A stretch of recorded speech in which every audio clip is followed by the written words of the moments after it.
Assalamu alaikum, dear students, and very good evening to all of you. You are watching Shahid Sir's Education Point, and today, as you can see, very important topic from the examination point of view, whether you appear in the semester examination or it is your PG entrance examination. Very important point. तो इसको आप अच्छे से देख लेंगे. हाँ, अगर हम इसको एक्सप्लेन करेंगे ना तो इट विल टेक 2-3 days. तो I am not going to explain it in detail, but as you know कि ये पूट पॉइंट्स हेथ छुस बह तोय ब्रोंठ कन आमुत कि तिम लिखना बह तिम ये पूट पॉइंट्स लिखना बह सो दैट आपको ये पॉइंट्स याद रखने हैं, बाकी सब आपको समझ आएगा. समझ आपको आएगा कि मैकॉलेज मिनट क्या है, लॉर्ड मैकॉले को क्यों इंडिया बुलाया गया. देखो, पहले हम थोड़ा बहुत हिस्ट्री जानने की कोशिश करेंगे, ज़्यादा नहीं.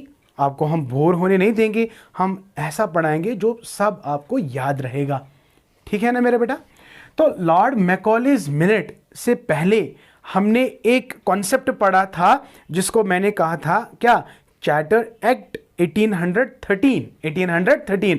आपको याद होगा कल के वीडियो में हमने आपको बताया था कि वो ऐसा पहला चार्टर्ड एक्ट था that took the responsibility of the Indian education, and not only this, it was the landmark. तो it created the history so far as the modern Indian education is concerned.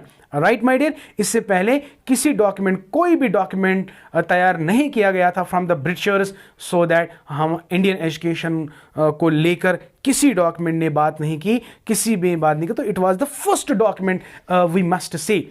तो इसमें क्या कहा गया कि education की responsibility कौन उठाएगा? It is the state is responsibility. And not only this, education को इंप्लीमेंट करने के लिए हर साल 1 लाख रुपया हमें देना होगा. ये ब्रिटिशर्स कहता है, east India company.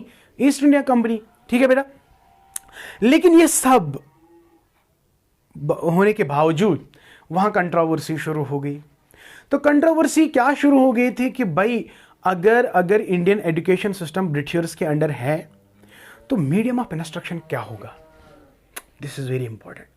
What should be the medium of instruction? Medium of instruction का मतलब है बच्चों को स्कूल्स में किस लैंग्वेज में पढ़ाया जाए. सिंस ब्रिटिशर्स ये डॉक्यूमेंट तैयार किया है, ब्रिटिशर्स की रेस्पॉन्सिबिलिटी है एजुकेशन को अपलिफ्ट करने का, तो जाहिर सी बात है वो क्या चाहेंगे? वो इंग्लिश चाहेंगे. English must be the medium of instruction. I hope it is clear to you. But there were so many personalities so far as India is concern. They were against the Indian education. They were against the English education. They said, no, the medium of instruction must be the regional language, or it must be the Sanskrit, it must be the Persian, it must be the Arabic. So they give preference to their own language. जाहिर सी बात है, अपनी language को preference देंगे, right?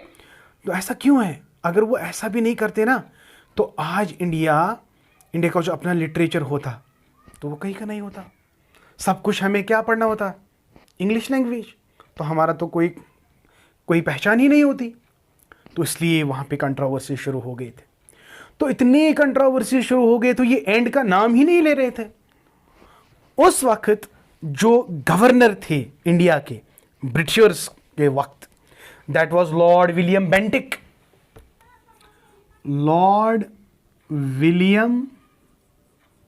Bentinck. Yes my dear. तो Lord William Bentinck ने क्या कहा कि भाई इस कंट्रोवर्सी को एंड कैसे करें, इसको कैसे एंड करें. तो इसको आइडिया आ गया कि क्यों ना हम लॉर्ड मैकॉले को इंडिया बुलाएं. तो उन्होंने इस कंट्रोवर्सी को एंड करने के लिए किसको खत लिखा? लॉर्ड मैकॉले को. किसको बेटा? लॉर्ड मैकॉले को. तो लॉर्ड मैकॉले इंडिया आ गए. वो कब आ गए इंडिया? जून 10 या 10 जून 1834 ये आ गए India.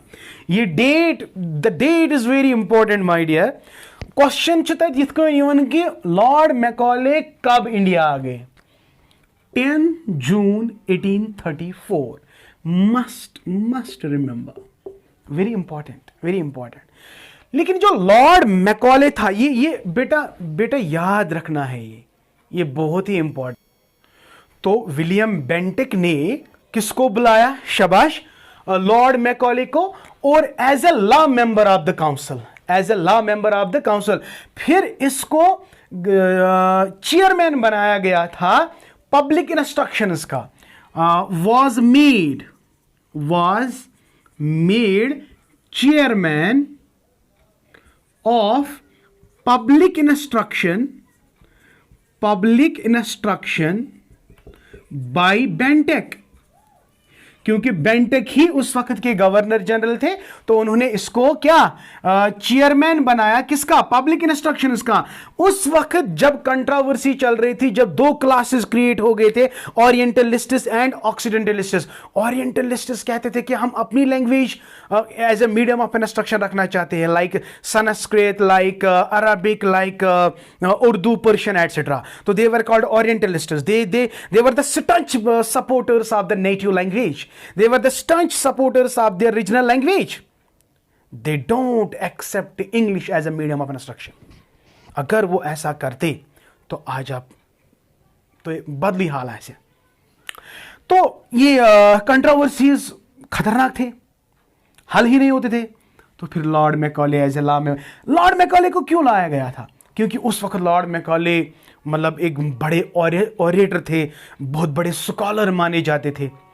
Are you getting my point? That is why William Bentinck ने खाली किसको लाया था? मैकॉले को। तो मैकॉले ने क्या कहा, इसने कंट्रोवर्सी को एंड करने की कोशिश की। लेकिन बेटा जब हम मैकॉले का डॉक्यूमेंट पढ़ते हैं ना, तो हमें लगता है कि भाई ये कंट्रोवर्सी कहां एंड हुई। तो ये तो कंट्रोवर्सी तो सपोर्ट ब्रिटिशर्स को कर रहा है। सारी सी बात है ना, Lord Macaulay is a britisher, तो ये थोड़ी ना इंडिया को सपोर्ट करता। तो अभी अभी हम कुछ ऐसे पॉइंट्स आपको बताएंगे कि लॉर्ड मैकॉले ने इंडिया के खिलाफ क्या क्या कहा है। He cracked the malicious jokes on the English literature, sorry, Indian literature. And shortcut में याद आपको क्या रखना है, नो डाउट कंट्रोवर्सी को एंड करने के लिए किसको लाया गया? मैकॉले को। हाँ, एक पॉइंट साफ जाहिर है यहां पे। तो इंग्लिश लैंग्वेज की इंपॉर्टेंस हमें समझ में आती है। वो हमको किसने सिखाई थी? लॉर्ड मैकॉले के मिनट्स में। इंग्लिश, वाई इंग्लिश ये कशर पे वन अगर कह नब कर नॉलेज आसे वारिया मगर अंग्रेजी तगस बोलन कह तमिस क्या वनो, ही डोंट नो एनीथिंग। मगर कह इंसान त्यूत तमिस कह पई तमिस डेप्थ नॉलेज कह, मगर तमिस फ्लुएंसी अंग्रेजीस में। पोज वन कशर क्या वन तमिस, जबरदस्त इंग्लिश बोलान यह वारिया काबिल। Are you getting my? No doubt English is an international language, isn't it? There are some there is importance of English language, but my dear, we must not forget our own language. We must respect our culture. Language is the part of the culture. We are being recognized by our language, isn't it? I'm Kashmiri because of my language, because of my dress code. One must not forget these things, बेटा। चले jokes apart. तो Lord Macaulay ने क्या कहा? कशर पे one Lord Macaulay ने कोई favour नहीं किया किन के लिए? इंडियन एजुकेशन के लिए। He was the staunch believer, he was the staunch supporter of English language. Yes, तो इसके मिनट्स में इसने सपोर्ट किसको किया? इंग्लिश को। He was an Englishman, so he supported the English as a medium of instruction. Not only this, he cracked malicious jokes on Indian literature. You know what he said? He said, one shelf of European literature is equal to the all literature of India. So one shelf, single shelf of European literature is equal to the whole literature. इतना ही नहीं, इसने कहा जो 1 लाख रुपया आप खर्च करना चाहते हो इंडियन एजुकेशन के ऊपर, बेहतर है इस रुपये को आप कन्वर्ट करो, जो भी आपका इंडियन लिटरेचर है, चाहे वो संस्कृत में है, चाहे वो पर्शियन में है, चाहे वो अरबिक में है, उसको भाई कन्वर्ट करो अंग्रेजी में। तो 1 लाख रुपया कैसे खर्च करेंगे? आपको लिटरेचर पे खर्च नहीं करना है, लेकिन सारे लिटरेचर को, जो भी इंडिया में लिटरेचर है, उसको आपने कन्वर्ट करना है इंग्लिश लिटरेचर में। तो इससे बड़ी बात क्या है? तो क्या हमें नहीं लगता कि ये सपोर्ट किनको कर रहा है? अंग्रेजों को। तो यहां पे कंट्रोवर्सी एंड होगी? बिल्कुल कहां होगी, कंट्रोवर्सी तो नहीं होगा। एंड वन मोर पॉइंट, उसने कहा, ये भी उसने कहा कि हमें वो इंडियंस चाहे जिनका कलर इंडिया हो, जिनके अंदर खून भी इंडिया को हो, but they have the taste of English. We need such people that are colour Indian, blood Indian, but taste, but mind उनका क्या होना चाहिए? अंग्रेजों का। सो ये खतरनाक चाल चली लॉर्ड मैकॉले ने, और इस कंट्रोवर्सी को कहां ऐड किया? तो सिटल मीडियम ऑफ इंस्ट्रक्शन, उसने कहा कि भाई अंग्रेजी रखो, अंग्रेजी रखो। समझ आया बेटा? And one more point, in points को हम बेटा लिखने की कोशिश करेंगे बेटा। I will make a slide. हाँ बेटा, तो लॉर्ड मैकॉले इंडिया कब आ गया? 10 जून 1834, ये एक डेट है। और दूसरा डेट जब उसने अपने मिनट्स दिए, तो मिनट्स कब दिए लॉर्ड मैकॉले ने? फरवरी 1835। तो बेटा ये एग्जाम में आता है, तो डेट्स को बेटा खास ख्याल रखेंगे आप। जब अगर वहां पे क्वेश्चन आएगा कि लॉर्ड मैकॉले कब इंडिया आ गया, तो देन इट इज 1834, लेकिन मिनट्स कब दिए उसने? फरवरी 1835। तो इसने क्या कहा? इसने कहा कि English must be the medium of instruction में, अभी मैंने कहा। तो इसको लेकर he cracked some malicious jokes on Indian literature. इसने कहा single shelf of European literature is worth then whole Indian literature. तो एक single shelf of European literature बेहतर है तमाम पूरे इंडियन लिटरेचर से। It's a malicious joke. And one more thing, we can not give education to the masses. No, हम सारे Indians को एजुकेशन नहीं देंगे। इसने एक थ्योरी दी जिसका नाम है filtration theory. Education must be given to the people drop by drop. पहले उस वक्त मतलब इंडियंस जो थे वो बहुत अमीर घराने के जो थे, उनको एजुकेशन मिलेगी, लेकिन जो गरीब गुरबा है, जो बिल्कुल गरीब है, उनको एजुकेशन नहीं दी जाएगी। तो mass education was totally neglected by Macaulay and he gave the concept of filtration theory.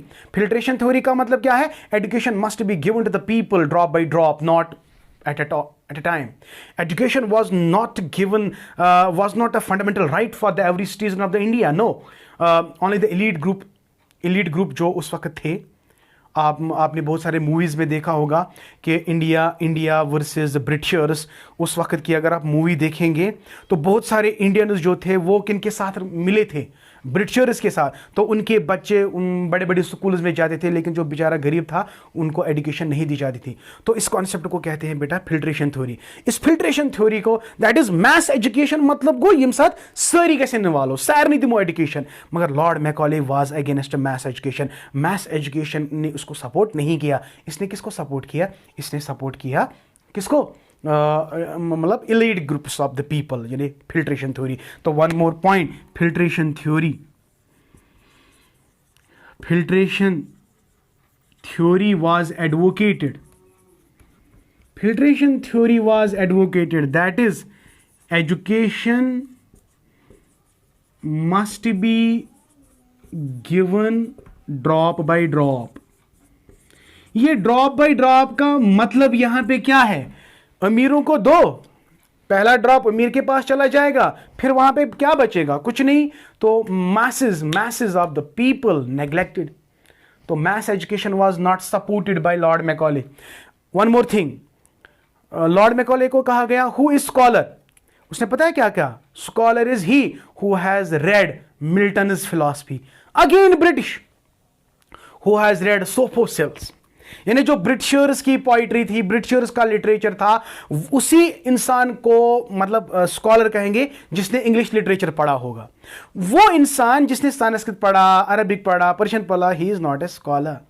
The word scholar was also given importance as an English scholar. The word scholar here means English scholar, not Indian scholar. Mind it. So according to the Lord Macaulay, the scholar means English scholar, not the Indian scholar. और aim of education क्या था? Aim of education must be कि English must be the medium of instruction, and we need such type of people who are, colour उनका मतलब India, blood भी India का, लेकिन test जो है वो किनका? अंग्रेजों का. That is the main M of education by lord Macaulay. तो बेटा जितने भी पॉइंट्स मैंने यहां पे आपको बोले, लॉर्ड मैकॉले ने फेवर किनको किया? इंग्लिश एजुकेशन को फेवर किया. फिर ये जितने भी मिनट्स उसने अपने डॉक्यूमेंट में लिखे थे, तो it was presented to Prinsep, H T Prinsep. जो एच टी प्रिंसेप था ना, ये ओरिएंटलिस्ट का लीडर था. ये ही वाज द चेयरमैन या हम के लीडर ऑफ ओरिएंटलिस्ट्स. ओरिएंटलिस्ट्स कम गई यम जन सपोर्ट कर इंडियन एजुकेशन, इंडियन लैंग्वेज. तो he was the leader of orientalists. जब ये डॉक्यूमेंट इसके पास पहुंचा, इसने डॉक्यूमेंट को पढ़ा, उसने कहा भाई I am totally, I don't accept this minutes, I am totally against these minutes. और ये मिनट्स जो है they are not in favour of Indian education but they are against. But my dear, जो उस वक्त का लॉर्ड विलियम बेंटिक था, उसने अपना रेजोल्यूशन पास किया. I fully support to the Lord Macaulay, और उसने रेजोल्यूशन को पास किया. तो इससे क्या साफ जाहिर होता है? लॉर्ड विलियम बेंटिक बी, he show the prejudiced behaviour with the Indians. आ रही गई, इसने प्रिजुडाइज, इसने सपोर्ट ईस्ट इंडिया कंपनी को किया, लेकिन he didn't support what?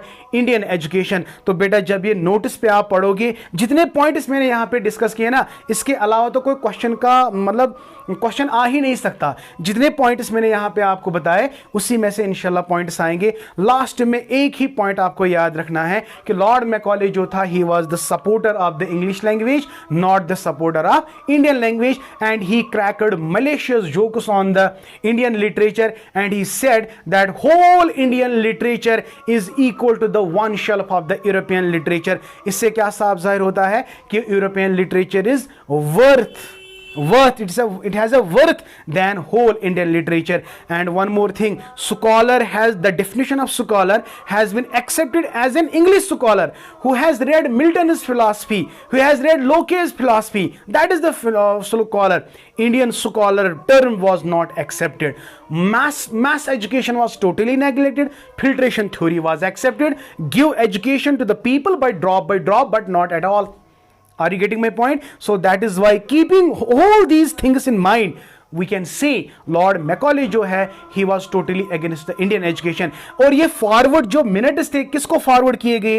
H T Prinsep को. एच टी प्रिंसेप कौन था? ये लीडर था किनका? ओरिएंटलिस्ट का. इसने इस डॉक्यूमेंट पे साइन नहीं किया. इसने कहा कि भाई टोटली अगेंस्ट, उनके फेवर में नहीं है. लेकिन रेजोल्यूशन पास हुआ. रेजोल्यूशन में लॉर्ड विलियम बेंटिक ने क्या कहा था? I give my entire concurrence to the sentiments that has been expressed in the minutes. I give my entire concurrence. This means he supported minute and he approved these minutes.